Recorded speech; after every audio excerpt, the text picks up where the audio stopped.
Viral di media sosial video yang memperlihatkan mantan Gubernur NTB 2 periode, Tuan Guru Bajang, TGB, Zainul Majdi ditegur dan diusir Brimob.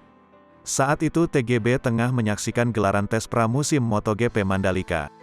Tiba-tiba TGB ditegur oleh salah seorang Brimob yang sedang melakukan pengamanan di sirkuit Mandalika.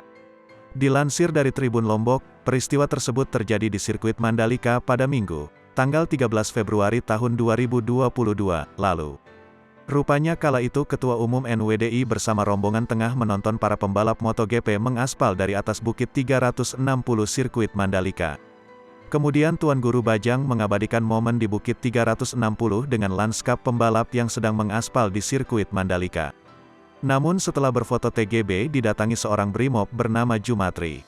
Jumatri kemudian meminta TGB dan rombongan untuk segera meninggalkan lokasi. Silakan kalau sudah selesai foto, untuk langsung kembali. Ini bukan tempat umum, kata Jumari pada TGB, ungkap Jumatri kepada TGB seperti dilansir dari Tribun Lombok, Selasa, tanggal 15 Februari tahun 2022. Mengetahui hal tersebut, salah satu petinggi ITDC menghampiri sang Brimob.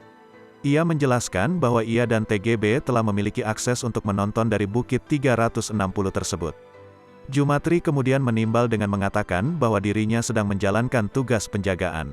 Ia mengaku hal tersebut ia lakukan demi menjamin kelancaran tes pramusim MotoGP Mandalika yang sedang berlangsung. TGB pun tersenyum. Ulama harismatik tersebut belum juga membuka maskernya. Jumatri tak mengetahui bahwa yang di depannya ini adalah mantan Gubernur NTB 2 periode. TGB kemudian mendekat ke arah sang Brimob. Namun, TGB hanya diam dan tersenyum sambil menatap Brimob. Jumari yang terkejut langsung mencium tangan TGB. Jumatri membuka helmnya sembari menaruh tangan TGB di kepalanya. Jumari pun meminta maaf. TGB kemudian memeluk Jumatri.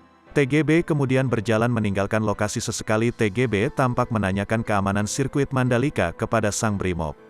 Sepanjang jalan hingga TGB naik ke mobil, Jumatri tak henti-hentinya minta maaf.